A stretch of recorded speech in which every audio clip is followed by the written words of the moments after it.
Welcome. So this is a video I had intended on doing a little bit later, but in light of some of the changes, it might be warranted now. Maybe some of you can benefit from this introduction and potentially get started in something that you might otherwise be having some downtime. Like I said, I wanted to do it later because I think that there's some real opportunity here. There's going to be more so in the future, but no harm in starting now, especially if you can implement a little bit and then move into something a little bit more robust as you become more aware of the situation, as well as really the greater opportunity, because there's a lot of limitation right now in the telehealth. And so the focus really here is on allied physical and complementary medicine, so physical therapists, chiropractors, and so on. And because it's been around, but really the changes are happening dramatically for those particular practitioners. And so, we'll talk a little bit about, what it is, why we should maybe consider it, and then, how to implement it. This is really just an overview and sort of give you a little bit of a taste and really to just kind of think about some things and maybe where it might fit into your practice, but also in terms of growth. I was just watching a video by Simon Sinek, and it was interesting because they're even looking at changing the way that they're doing things, and I think that what we're going to find as a result of this is we are going to change some of the way that we interact with some of our patients, some of the types of care that we deliver. It's happening anyway, but maybe here's a little bit different opportunity in terms of what we can accomplish from it. It might result in some healthcare savings and even open up the door for some of us as practitioners. So what is it? And you probably already kind of know. Telehealth is a means of communicating with patients from really a remote access, but it started as a means of communicating really from one practitioner to another practitioner, sometimes from practitioner direct to patients, but it was about accessibility problems and people that are found in really rural areas that otherwise we don't have healthcare facilities, including third world countries. It wasn't a new concept. It was thought about, or at least written about, back in the 1800s, and using a telephone to communicate with some of these patients and assist in other practitioners in determining diagnosis, especially if it was a small clinic facility and didn't have a specialty. So maybe it was a primary care physician setting and they needed a consult in, cardiothoracic or neurologics or something like that. And then it grew a little bit into really sort of what we know of today, or at least where we're going today, because of remote monitoring systems and what we found in the space program. And there was actually a project that had been done several years ago with a rural Indian nation and looking at its potential utilization from that perspective. And then it grew into not just because of a distance situation or lack of healthcare, but really reaching more masses and dealing with chronic cases. So the idea was if we can better communicate with our chronic diseased patients, maybe we'll have a better opportunity to curtail that situation, keep it from getting worse, potentially, enhance compliance and so on and so forth. The problem with that is, a lot of the earlier studies were kind of looking at and saying, well, the attrition rate was pretty high, and so people would drop out of the program.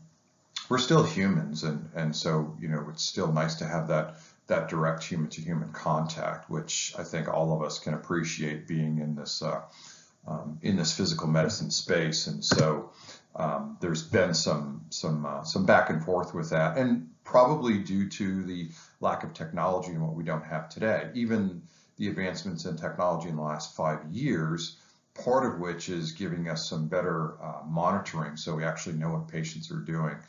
They don't always consider what they were doing to be at the same level as we do in terms of compliance. It still has grown rapidly between healthcare practitioners. Probably one of the biggest ones, like in radiology. So if I send off a patient to have films done, then they can often be sent directly to me from the facility, even with the attached report from the radiologist. And as I mentioned earlier, definitely having that communication with specialist practitioners if I'm in a low served area where we can't necessarily ship off a patient if it's too far away to get some better consult with regards to their condition, possibly diagnosis, but really, you know, the best course of management. And then the growth today is going to that next level and having that direct to the patient. And really kind of what we're in today is the situation where we don't have the accessibility because we're supposed to be keeping that social distancing. Hence my more relaxed attire. I was planning on getting a haircut a little bit before all of this happened, you know, just before I had another event to go present at, but that didn't happen. So I'm representing, got all my gear on and whatnot. And then, you know, sort of our focus is, you know, what is it in terms of what does it mean to us? And that's sort of this technology thing, the audio and the video. So obviously audio is pretty simple. We could use phones and things like that. The issue really has to do with, you know, HIPAA management and making sure that we we abide by compliance, and especially with the video, because it's much easier to see who exactly a person is. And so, but what's unique about having that opportunity is that that visual feedback, you know, gives us some insight as to things we can ask patients to get up and move about. Not that that's happening a whole lot, really. It's kind of what I'm doing right now is, you know, we're looking into a screen. And then even from that, we have both synchronous and asynchronous, meaning that it's live, so it's a face-to-face, and then asynchronous is where we record some information and then we send it off to the patient and they can download it and look at it at a different time. And there's some variability in how that is purviewed from basically the people that are paying for it, which dictates a lot of, you know, how this is going to go. So it does provide some accessibility to certain services. We'll talk about some of the billing and coding in a second, really sort of what types of things we're able to do. Obviously in physical medicine, you know, those of us that use their hands and use physical agents or other, you know, exercise gadgets and evaluation procedures, well, those are not covered. So I'm not allowed to code and bill for a manipulative procedure, unfortunately. But I think we can all realize that would be pretty difficult to accomplish. But the biggest thing is really this direct patient access, which otherwise has been a potential challenge in why, you know, we should probably consider some of these things. So first off, again, I've already mentioned that during the safety situation with regards to the social interaction and that limitation to us being in front of people, especially from that essential management. You know, someone with low back pain, it may not appear to some that's an essential type of care, and why in certain states physical medicine procedures have been considered non-essential, and why you may have had to close down your clinic. But so this at least provides us some insight, and many of you already probably know the education and the literature on education and how it's actually been shown to be beneficial. And if we look at the statistics on the percentage of people that need to go see a primary care practitioner, there's a very high percentage that are actually neuromusculoskeletal, which obviously the neuromusculoskeletal specialist may have a better opportunity to deal with some of those conditions than someone who's not necessarily trained in there. So we're seeing some interest in that area from the payers, because it can be potentially cost effective, not only in the short term. In other words, you know, if there's a reduced fee for me doing an evaluation, especially in a patient that otherwise may not even come in, or getting that patient potentially in earlier, right? So we're seeing a decline in the fee-for-service reimbursement. You know, even when you look at the literature and the studies that are performed on clinical outcome measures, you know, getting a patient in once or twice a week is very different than how many of us actually started in getting patients in, you know, 3 to 5 times a week many years ago.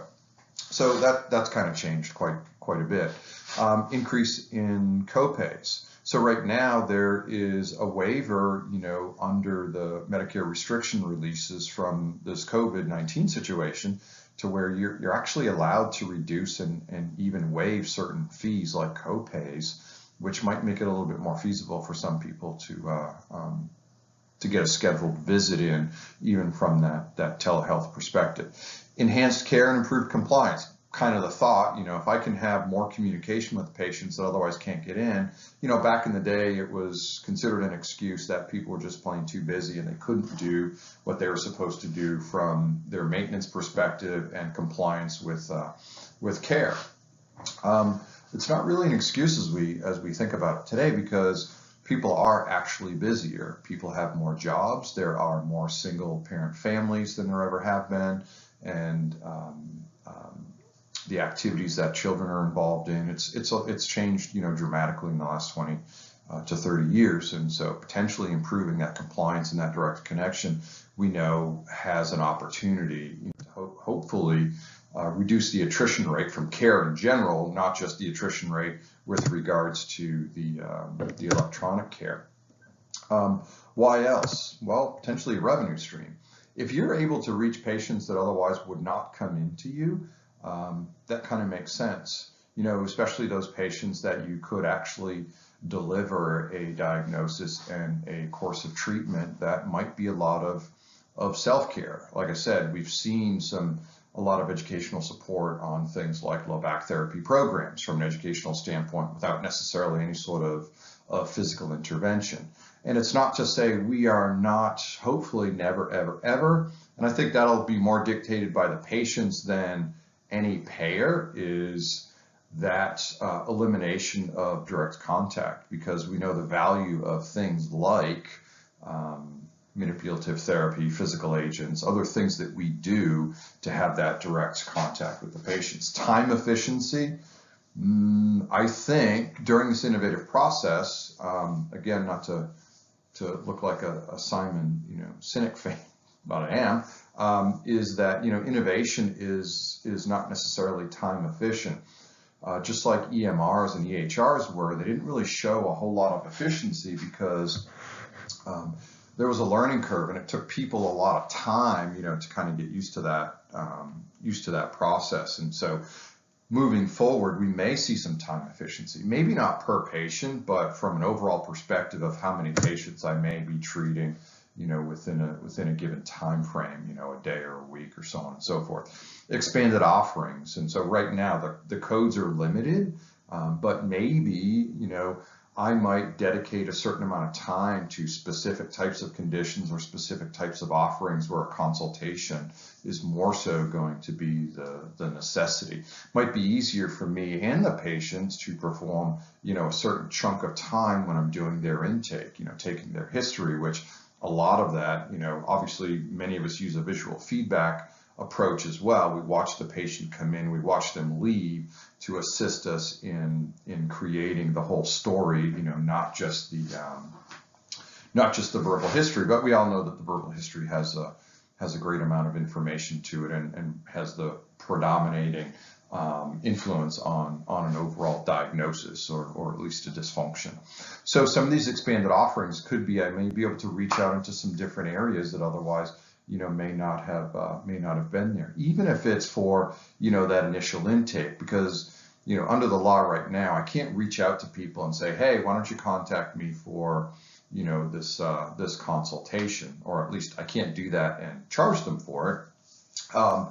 But if otherwise it's easier to create that initial contact, especially if they've never been into a facility that treats people the way that you do. If you're a manual therapist and they've never had manual therapy, or chiropractor or physical therapist, that can be scary for some people. I've got my computer here on one of my treatment tables here, and it's big and huge and has a lot of equipment on it, and it looks a little bit intimidating to certain people. So it really does provide some potential opportunity, least of which within getting more so into your community. And another thing, the restrictions on crossing state borders. If you're not licensed in the state next to you, that's gone. So you can actually communicate and perform some of these services to people that are not necessarily within your jurisdiction. You still have to abide by all the laws. I'm not exactly sure how that's going to coordinate, when we look at certain states that have some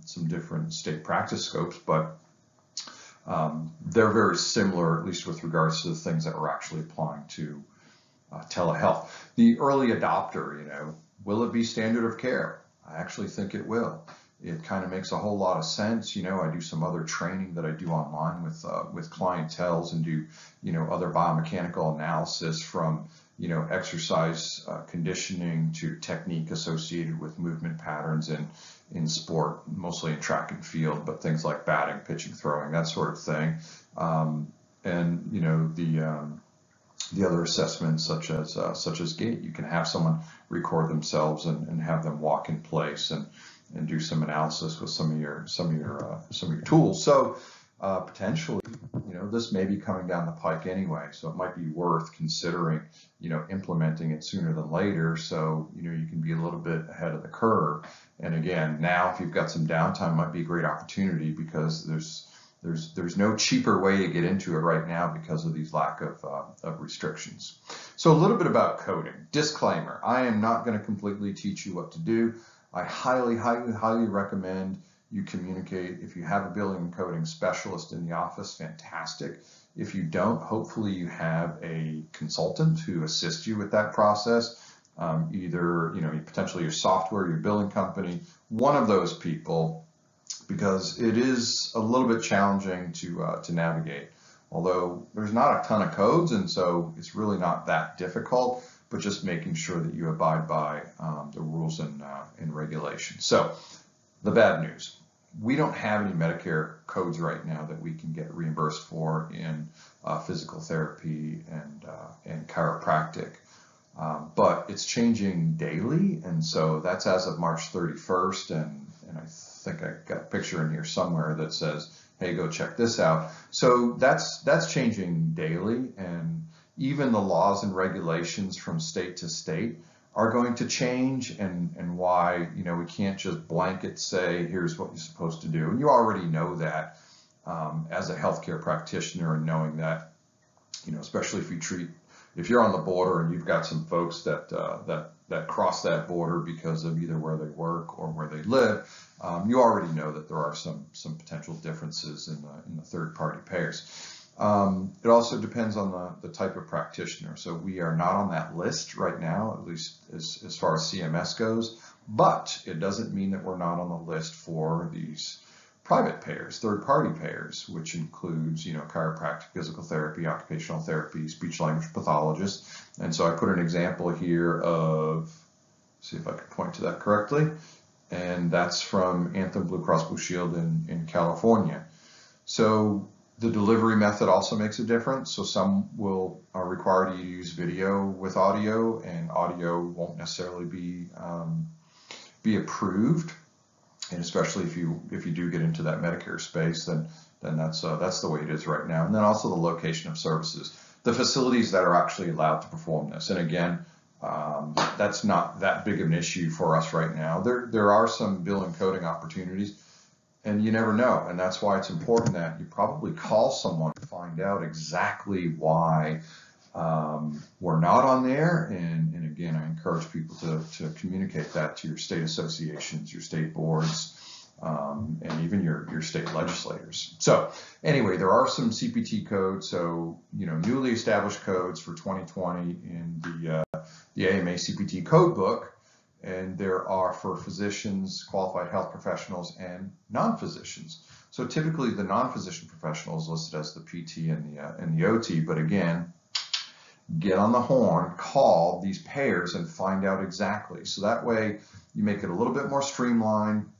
and you're probably going to be calling anyway to see if the patient even qualifies. And so, you know, have this conversation, spend some time on the phone. You may have that time right now, and find out, because different states, different parity laws, different requirements, the way that you're going to bill and code, as well as who potentially is there. So essentially, they're online digital format, and they're cumulative over a 7-day cycle. So you're not necessarily billing, you know, every single day. So you can see the guidelines there, and the codes range from 5 to 10, 11 to 20, and then greater than 21 minutes. And then there's the classification of whether you fill under the physician versus the non-physician. Now, those are the basic codes as far as, you know, communication. There's, again, where we're probably going to see this growth, wrong side, we're going to see this growth is in the eval and management. So what's happening is some of these states are actually paying the same amount as the same billing codes we use in eval and management. So obviously in management, you're not using a management code for like a physical agent code, because you're not doing that, at least not yet, but that's another story. There is some potential there. So, using same codes, you might actually get reimbursed, exactly the same for some of those codes. So there's only one way to find out, and that's calling these people. And that's why I don't specifically put, which modifiers you should be using, because I want you to go look at that, your O2, your 95, the length of time in the facility that you're at, and then also the specific Medicare modifiers, which is the GT and the Q codes. So how do we implement it? It's actually kind of simple. It depends on what you want to accomplish with it.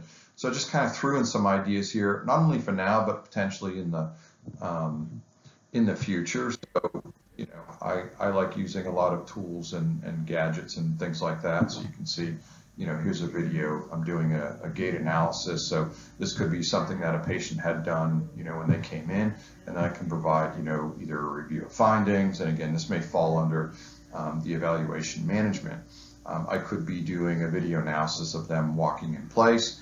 If you have online software, Web Exercise and some of these others have, some additions. I can't remember the added app for that, where you can do some postural screening. They can take that and send it back to you. Like I said, I do that with some clients of mine, where they can record themselves throwing or record themselves doing a hang clean, and I can use my software to make some of those changes. I posted that on Facebook, on the Effective Motion Strategies Facebook page, and I use a software program called PowerChalk, which again, I have no vested interest in, but real simple and easy to use.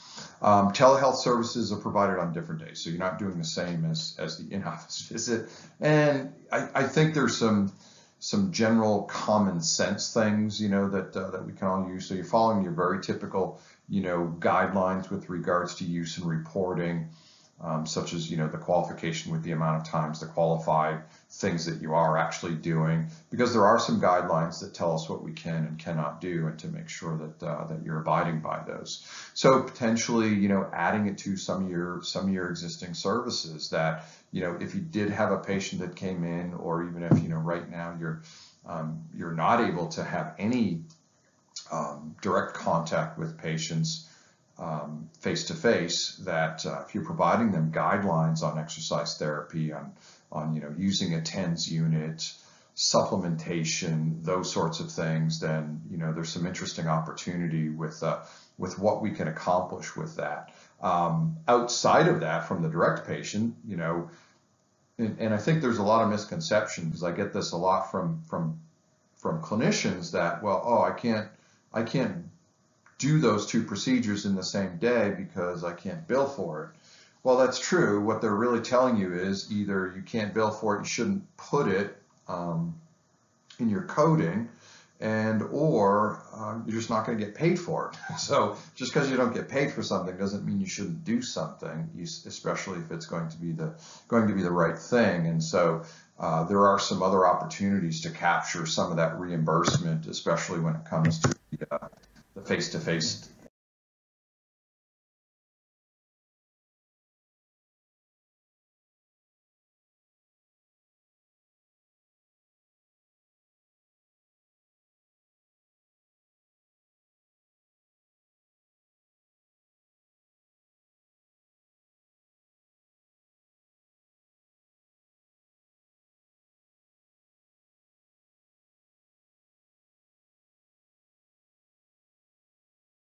Type of stuff. So where do we go for this?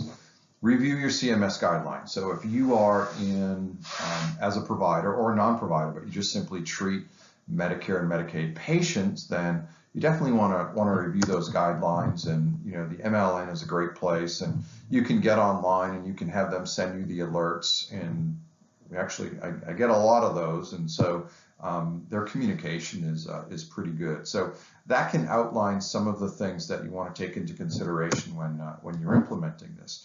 And then this is the website specifically dedicated to telehealth coverage policies. And so you can just, do the view and see. If you look closely, it says Connected Health Policy, Center for Connected Health Policy.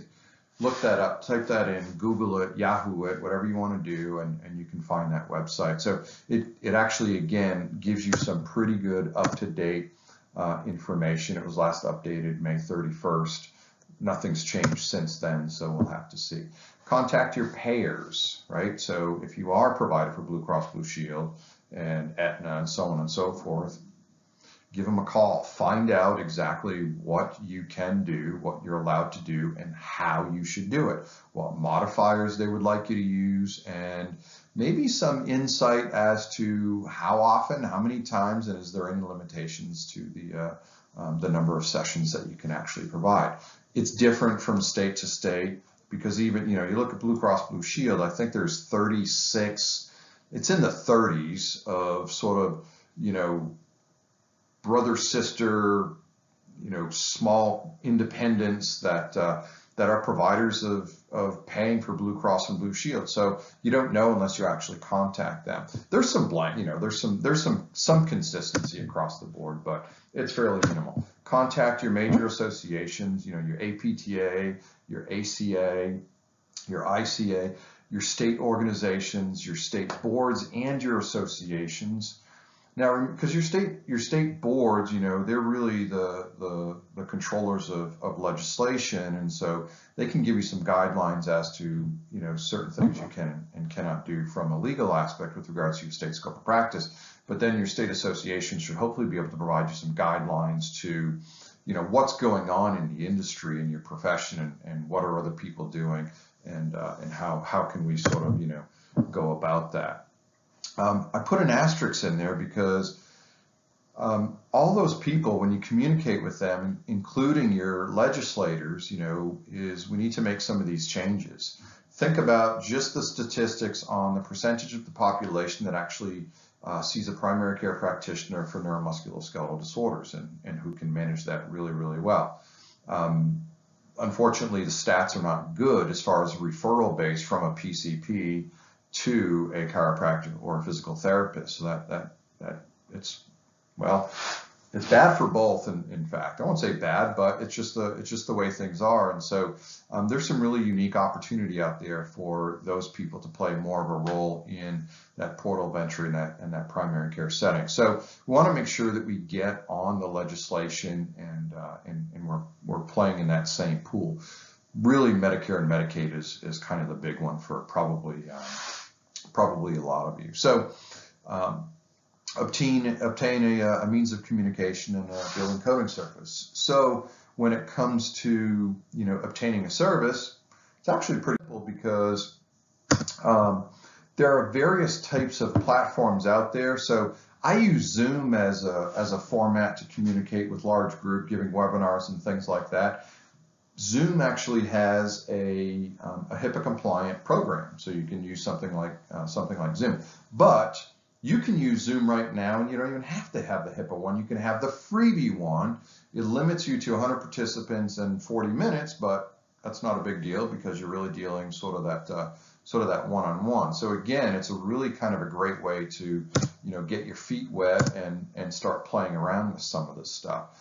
There is specific dedicated software to telemedicine. So Doxy.me, is an interesting software. It's dedicated to telehealth. What's unique about these, and some of these others, is they have programs in place, and so you can kind of put in some of your patient information. They can do some of the scheduling. It will potentially do, depending on your software, do a background check in terms of benefits and whether or not your patient actually qualifies for some of this stuff, how much, and sort of any other specifics. So that's kind of a cool software.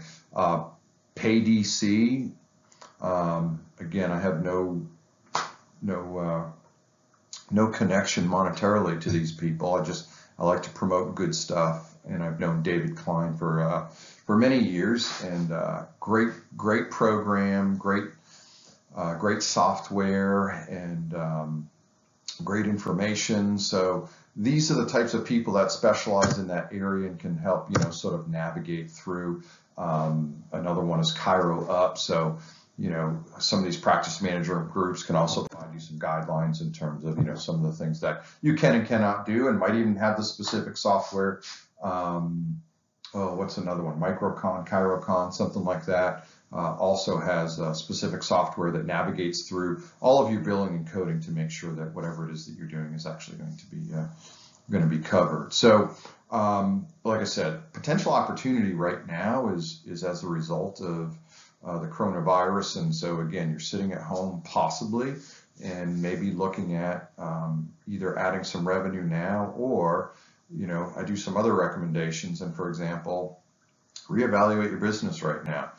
See what things you can do as we move forward.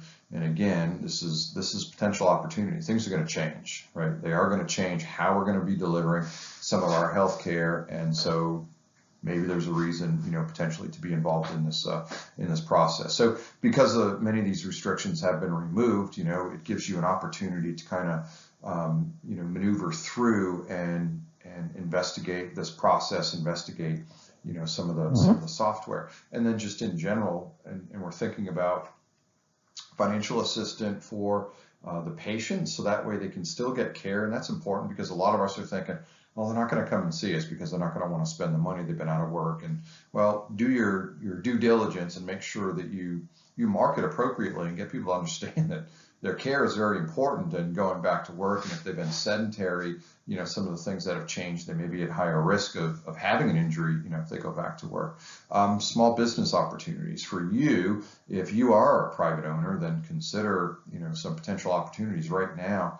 SBA opportunities is crazy. So great opportunity to get into and start, and again, people aren't thinking about this because their income has dramatically gone down.